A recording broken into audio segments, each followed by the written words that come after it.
Olá pessoal, estamos começando mais um vídeo aqui da nossa série sobre pré-alfabetização. Então se você caiu de paraquedas por aqui, seja muito bem-vinda, muito bem-vindo. Eu sou Carol, tá? E nós estamos fazendo uma série de vídeos sobre esse tema. Então se te interessa, corre já e confere os outros dois que rolaram. Tem uma playlist em algum lugar daqui, então você pode clicar, assistir, reassistir. E você que já está acompanhando desde o início, vamos dar continuidade hoje na nossa terceira aula. Antes da gente entrar no tema de hoje especificamente, eu queria esclarecer para vocês o que exatamente é essa pré-alfabetização, porque eu vejo que existe muita confusão a respeito disso, tá legal? A gente tá falando da pré-alfabetização, ou seja, aquilo que antecede a alfabetização. Então, habilidades que a gente desenvolve na nossa criança que vão servir como ferramentas para elas no processo de alfabetização mais tarde, que vai facilitar e muito esse processo dela, né? Então, a consciência fonológica é uma dessas ferramentas, tá? Mas ela não é a única ferramenta. Então, para não ter esse equívoco, tá legal? Então, pré-alfabetização, a consciência fonológica, ela deve ser estimulada, trabalhada, né, para essa criança obter essa consciência, mas ela não é a única ferramenta, é a única habilidade que a criança precisa desenvolver nessa fase. Como a gente está falando de ferramentas para esse processo de alfabetização, nada mais são do que ferramentas para o processo de leitura e escrita, né? A alfabetização, ela é isso, é a capacidade da criança decodificar, né, através da leitura e codificar o nosso sistema de escrita, né, a nossa língua, no caso a língua portuguesa, através da leitura e da escrita, que nada mais são do que códigos, né? Então, quando a criança aprende a ler, ela está decodificando esses códigos que são o nosso sistema alfabético aí, compondo diversas palavras. Então, a gente tem que ter muito treinamento dessa escuta da criança, né? Principalmente porque a gente está falando aqui de consciência fonológica, a gente está falando de método fônico, né? Então, tudo é através dos sons da fala, dos fonemas das letras. Então, treinamento de ouvido, tá? Muitos jogos de escuta, atividades para desenvolver essa consciência fonológica. E o que é a consciência fonológica, gente? Vamos lá. A consciência fonológica, ela abrange diversas capacidades, tá? Então, a consciência fonológica, ela é formada por consciência de frase. Então, a criança ser capaz de saber que uma frase ela é composta por palavras, né? Que são unidades menores dentro de uma frase. Que as palavras são compostas por sílabas, unidades menores ainda, e as sílabas são compostas por letras, né, que são os fonemas, e as letras têm fonemas, então unidades menores ainda. Então a gente vai decompondo isso e a criança cria essa consciência, mas não só isso, consciência de rimas, consciência de aliterações e consciência fonêmica. Então, a consciência fonêmica é a criança ser capaz de manipular os fonemas. Então, por exemplo, a criança saber que na palavra pato, por mais que ela vá escutar a nossa boca, é mais fácil a gente perceber, nosso ouvido, no caso, a gente percebe mais a sílaba, né? A gente fala pato, então a gente consegue perceber duas sílabas facilmente. Mas dar essa consciência, criar essa consciência fonológica na criança, essa consciência fonêmica, é a criança ser capaz de perceber que na palavra pato existem 4 fonemas. Então, ela escuta pato, mas é p, a, o. Então, isso é mais difícil, é o nível mais alto aí da consciência fonológica, tá?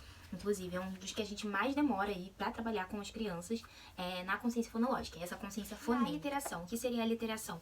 A literação é o som que a gente escuta no início das palavras. Então, por exemplo, escada, né? A criança, ela perceber aí que essa palavra escada, o sonzinho que começa é o E. Então, elefante, escada, fazer essas associações. Então, isso é consciência de aliteração, tá? O sonzinho inicial das palavras. A gente costuma falar de consciência fonológica abrangendo tudo isso. Então, quando a criança ela domina tudo isso e ela consegue facilmente manipular tudo isso, manipular no sentido de que ela entendeu, né? Ela pegou um fonema, trocou por outro e formou uma palavra nova, por exemplo, pato tirou o p e botou o e virou mato.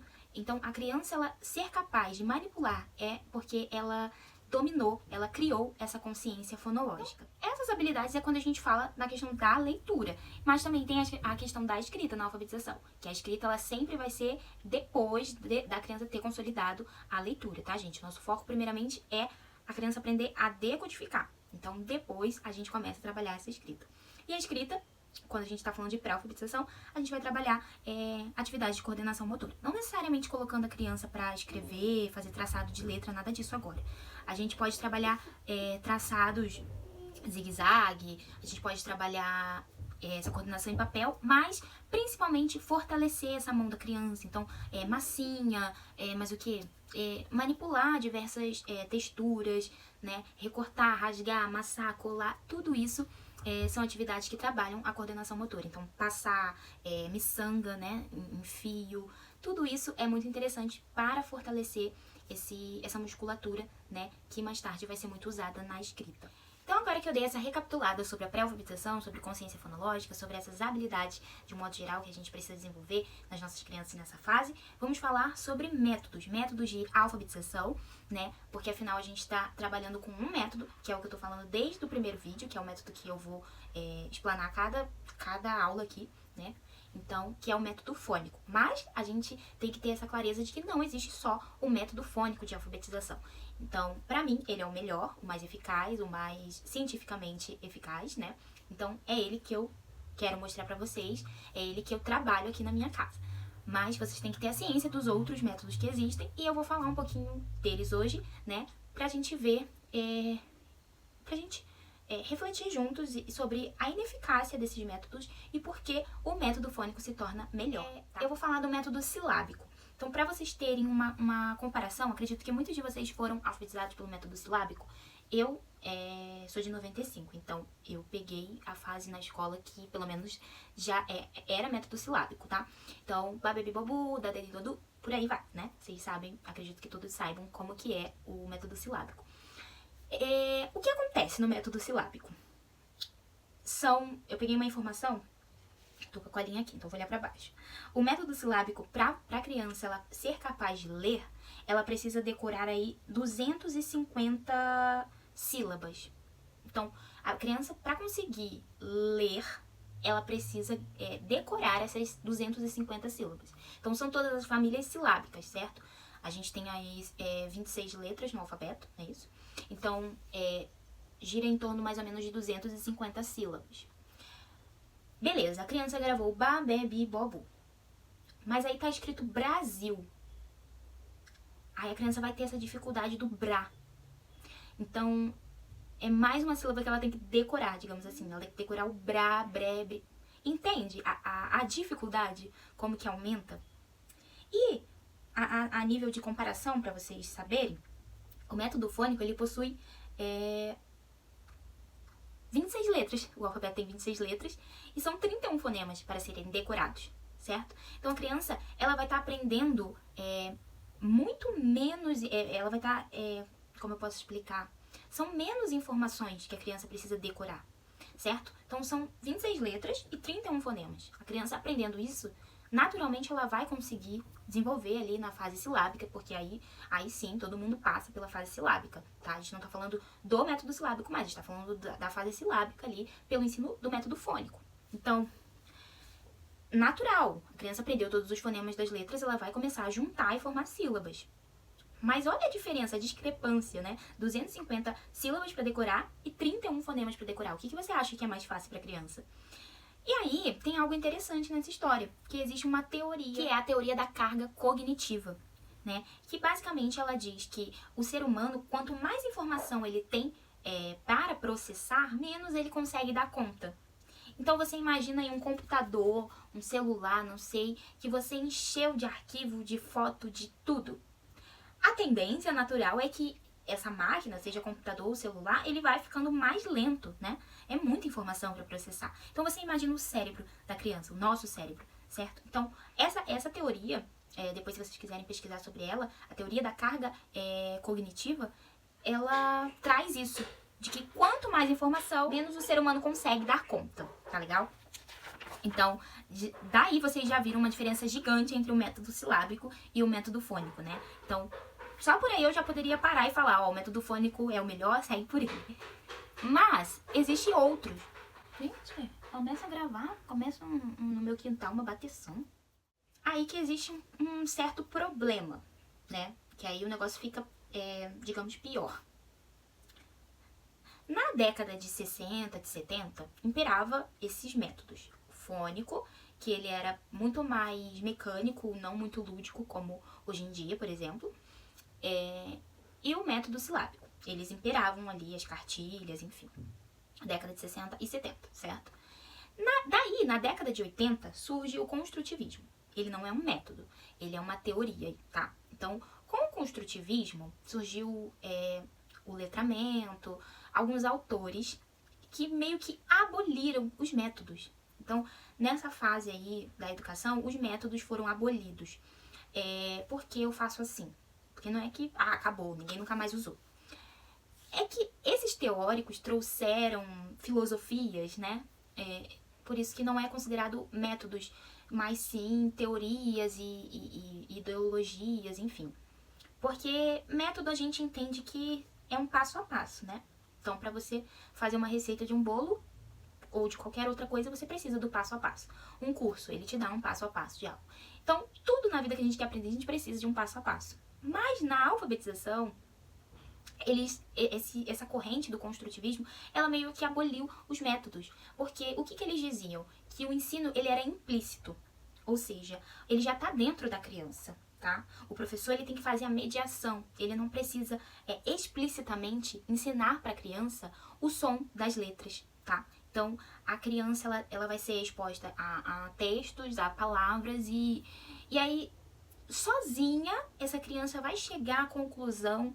Por exemplo, vai ser apresentado para ela a cantiga O Sapo Não Lava o Pé. Então, por repetição, um dia, magicamente, essa criança vai conseguir chegar ao entendimento, ela vai ser iluminada e vai chegar ao entendimento de que sapo...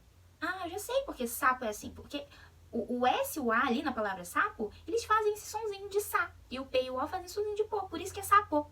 Entende? Então, a criança, ela vai chegar a essa conclusão sozinha. O professor, ele só vai mediar ali, ele não vai intervir, porque esse conhecimento, ele já está dentro da criança. Então, tudo isso é muito filosófico, muito bonito até na teoria, mas na prática é o que a gente vê hoje. Crianças indo pro terceiro, pro quarto ano e não sabendo ler, né? Então, pessoas com defasagem mesmo na aprendizagem, tá?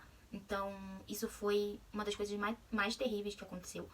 Essa abolição de métodos. Mas eu falei abolição entre aspas porque muitas escolas, muitos professores ainda se mantiveram ali nas cartilhas, né? Você sabe como é, né? As pessoas às vezes não querem abrir mão do jeito que elas já ensinavam. Tanto que eu, que sou de 95, fui alfabetizada pelo método silábico. Então, muitos lugares, muitas escolas ainda permaneceram.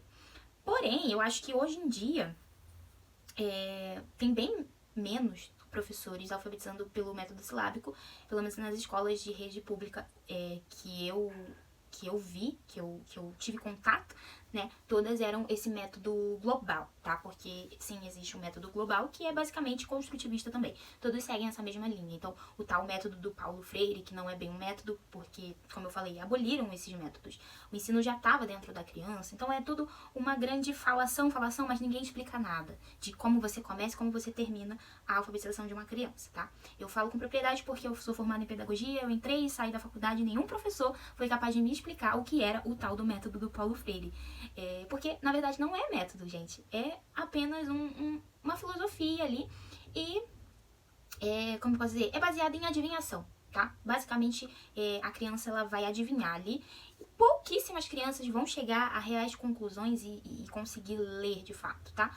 Então, crianças que não são expostas, não tem estímulo em casa, pais que não leem, pior ainda. Essas crianças, muito, muito, muito difícil vão alcançar aí essa iluminação que o construtivismo diz, que a criança, uma hora, ela vai chegar a essa conclusão sozinha. Então, isso é muito triste, porque a gente vê perpetuando aí o analfabetismo, né? Nas escolas e principalmente crianças de origem pobre, de periferias e perpetuando esse ciclo aí de analfabetismo na família. Então, é bem triste. Então, se você quer sair desse ciclo, seja seu filho já matriculado numa escola ou você ensina ele em casa, vá pelo método que é cientificamente comprovado, que dá certo, tá? Que países que estão muito na frente do nosso já praticam há muitos anos, que é o método fônico, tá legal? Então, quebra o ciclo aí. Se seu filho tá em uma escola, veja qual o método que eles seguem e você dê seus pulos e complemente isso, né? Porque tá complicada a situação no Brasil hoje e o nível assim só vem caindo, de verdade. Então, por isso também essas aulas eu creio que vai ser de muito proveito para pais, principalmente, né, que querem educar ou complementar a educação formal de seus filhos. Então, se você chegou até aqui comigo e você tirou as suas conclusões aí, foi raciocinando junto comigo, você já percebeu que o método fônico, ele é muito mais simples, né? Ele é muito mais fácil, eu acredito, para a criança deslanchar aí nesse processo de leitura. Por quê? Eu preciso ali fazer com que minha criança seja capaz de decorar esses 31 fonemas, essas 26 letras, né? E ela mesma vai conseguir juntar isso mais facilmente e aí sim a criança vai ser muito mais rápida para raciocinar e chegar a conclusões, fazer conclusões, tá? Diferente do construtivismo, aí que a criança vai chegar nessa fase iluminada dela, vai fazer as próprias conclusões dela. Eu acredito que não, né? Poucas crianças conseguem, mas no método fônico a criança consegue sim, porque a gente não fala o nome das letras, né? Se eu quero falar sapo, eu não falo S-A-P-O. Isso é soletrar, né? Então, para eu falar sapo, eu falo o som das letras. Então, é muito mais fácil da criança chegar à conclusão de que as nossas palavras, a nossa fala, ela vem desses sons, desses fonemas que ela aprendeu. Então, é muito mais simples para a criança fazer essas associações e chegar às suas próprias conclusões. Então, gente, essa foi a aula de hoje. Eu precisava falar um pouco sobre os métodos e sobre o método específico que a gente está estudando, que a gente vai aplicar com as nossas crianças, tá? Então, para vocês terem essa convicção de que é o melhor e de que vocês precisam fazer essa intervenção e esse ensino explícito, tá? O ensino, ele não tá dentro da criança e ela vai ser iluminada. Você, que é adulto, uma pessoa que estudou previamente, vai ensinar para ela explicitamente o som das letras, como que ela deve pronunciar, enfim. Então você tem esse papel na vida do seu filho, do seu aluno, não sei. Então, ensino explícito é isso, tá legal? Então, essa foi a aula, espero que vocês tenham gostado. Peço muito a ajuda de vocês com o like, tá? Porque esses vídeos, eles não têm tanta busca aqui pelo meu público em si, né? Porque é um assunto novo que eu tô trazendo aqui pro canal. Então, você dando um like ajuda o YouTube propagar para pessoas que realmente se interessam por esse assunto aqui, tá? De educação, de alfabetização.